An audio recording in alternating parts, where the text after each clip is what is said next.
Halo teman-teman, bertemu lagi bersama saya Itui di program VE Virtual Learning.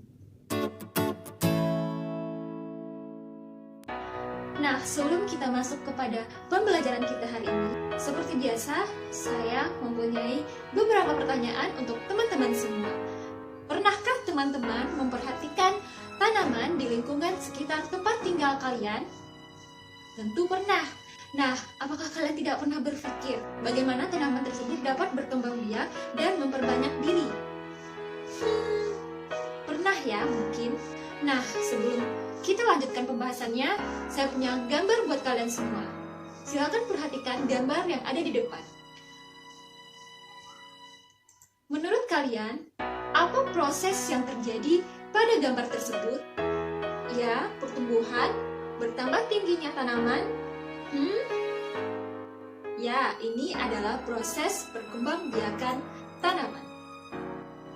Perkembangbiakan tanaman itu dapat terjadi dengan dua cara, yaitu yang pertama dengan cara generatif, yang kedua dengan cara vegetatif.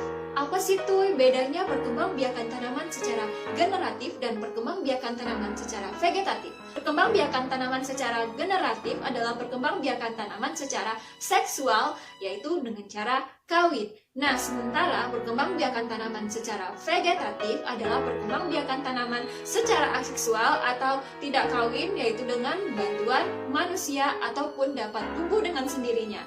Fokus kita pada hari ini adalah mengenai perkembangbiakan tanaman secara vegetatif pada tanaman Agiospermae. Sebelum kita lanjut, tentu kita harus tahu dulu lebih detail perkembangbiakan vegetatif dan tanaman Agiospermae itu seperti apa.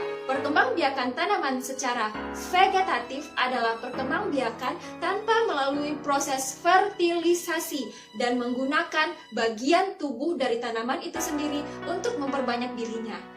Selanjutnya, tanaman Agiospermae adalah tanaman biji tertutup di mana bijinya terdapat di dalam bakal buah atau ovarium. Contohnya adalah mangga, rambutan, kelapa, padi, dan jagung. Sampai di sini dapat dimengerti? Ya, saya rasa dapat dimengerti dan kita dapat melanjutkan pembelajaran selanjutnya. Perkembangbiakan tanaman secara vegetatif memiliki dua cara. Yang pertama yaitu dengan cara vegetatif alami dan yang kedua adalah secara vegetatif buatan. Perkembangbiakan tanaman secara vegetatif alami terjadi pada tanaman yang dapat berkembang biak atau bereproduksi dengan sendirinya dengan menggunakan bagian dari tubuhnya sendiri. Contohnya yaitu rhizom, stolon, umbi, lapis, umbi batang, dan tunas adventif. Selanjutnya perkembangbiakan secara vegetatif buatan. Tanaman dapat berkembang biak atau bereproduksi sendiri dengan bantuan manusia dan tetap menggunakan bagian dari tubuh tanaman tersebut. Apakah itu akan daun, batang, umbi, ataupun akar.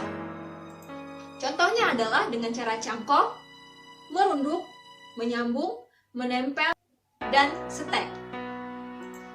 Mari kita bahas satu persatu. Yang pertama, perkembangbiakan secara vegetatif alami dengan menggunakan rhizom. Rhizom merupakan proses reproduksi yang terjadi pada batang yang tumbuh di dalam tanah.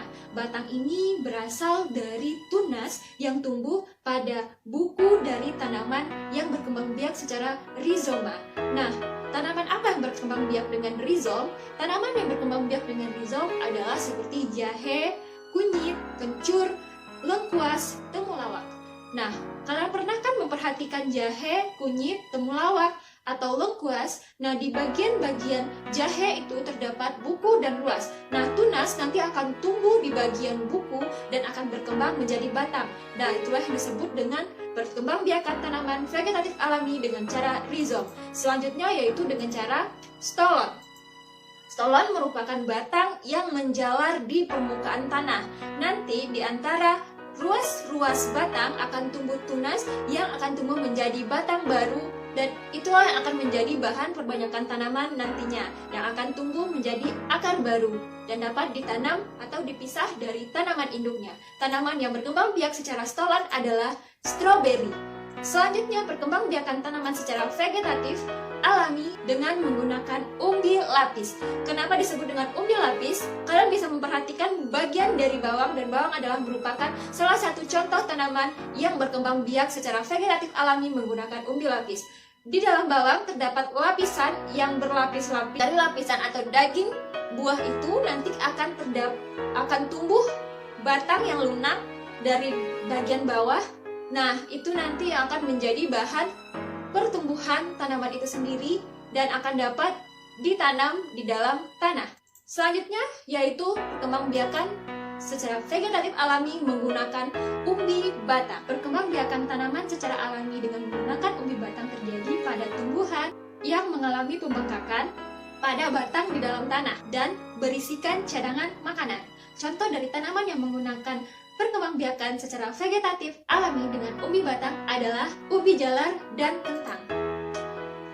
Kalian pernah memperhatikan kentang, bukan? Atau ubi jalar? Nah, pada kentang dan ubi jalar akan terdapat tunas-tunas yang nantinya itulah yang akan menjadi batang dan bahan perbanyakan tanaman secara umbi batang. Selanjutnya, kita akan masuk kepada perkembangbiakan vegetatif secara buatan. Yang pertama dengan cara cangkok. Cangkok yaitu cara perkembangbiakan tanaman secara vegetatif buatan dengan menguliti salah satu bagian atau batang tanaman yang sekiranya memenuhi syarat atau kriteria untuk dilakukan cangkok. Nah, setelah dikuliti dan dibersihkan, batang tersebut akan ditutupi dengan tanah sebagai media tanamnya dan dibungkus dengan plastik atau sabut kelapa. Tanaman yang dapat berkembang biak dengan cara cangkok yaitu adalah tanaman berkayu seperti mangga, rambutan, lengkeng, dan lain-lain. Selanjutnya yaitu perkembangbiakan vegetatif buatan dengan cara merunduk. Merunduk adalah bagian batang dari tanaman yang merunduk ke bawah. Nah, nanti batang yang merunduk ke bawah itu akan dibenamkan ke dalam tanah dan akan menghasilkan perakaran baru. Nah, jika dia telah menumbuhkan akar, nanti batang tersebut dapat dipotong dan menjadi tanaman baru. Nah, biasanya tanaman yang menggunakan metode perkembangbiakan secara buatan dengan merunduk adalah tanaman alamanda. Selanjutnya yaitu perkembangbiakan vegetatif buatan dengan cara menyambung.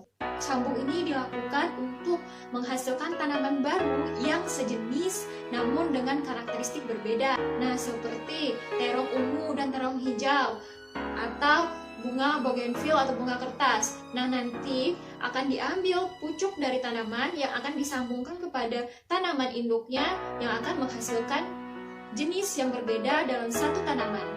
Selanjutnya yaitu perkembangbiakan tanaman dengan cara okulasi atau menempel.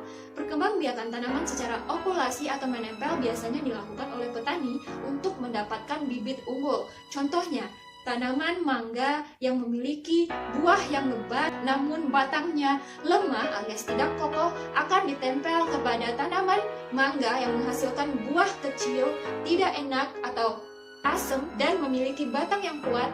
Maka dua karakteristik itu dapat ditempel dan akan menghasilkan bibit unggul dari mangga yang memiliki batang yang kuat dengan buah yang sangat besar dan manis. Itu adalah salah satu metode petani untuk mendapatkan beberapa bibit unggul.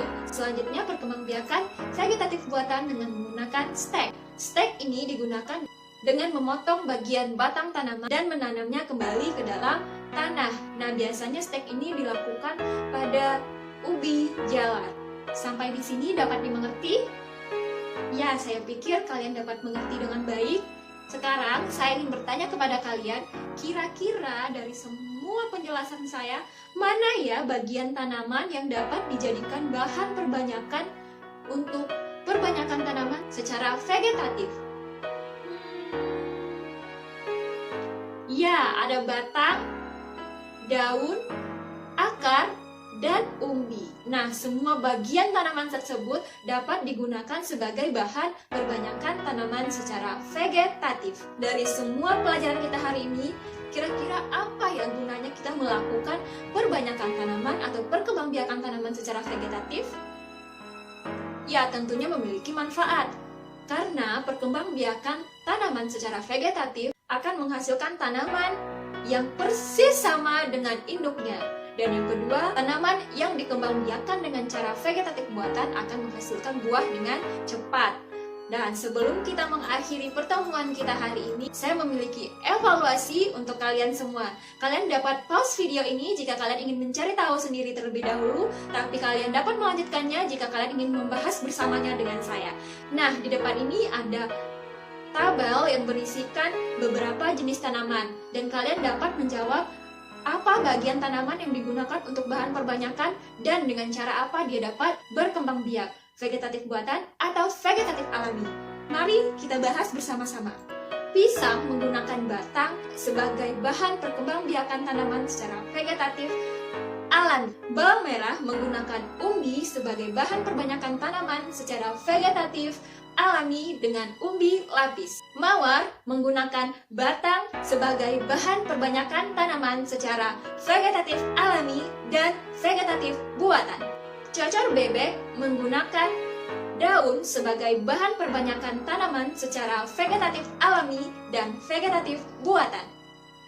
Sansevieria sama dengan cocor bebek menggunakan daun sebagai bahan perbanyakan tanaman secara vegetatif alami dan vegetatif buatan. Dan yang terakhir, ubi jalar. Ubi jalar menggunakan batang dan menggunakan umbi sebagai bahan perbanyakan secara vegetatif alami dan vegetatif buatan. Oke, sekian pertemuan kita pada virtual learning hari ini. Untuk memperkaya pengetahuan kalian dapat memperhatikan beberapa tanaman yang ada di lingkungan sekitar kalian. Dan kalian dapat melakukan observasi apakah perkembangbiakan tanaman yang dilakukan oleh tanaman tersebut. Semoga bermanfaat. Sampai jumpa di pertemuan selanjutnya. See you! Jangan lupa untuk selalu belajar dan berbagi ilmu bersama orang-orang tersayang. Terima kasih.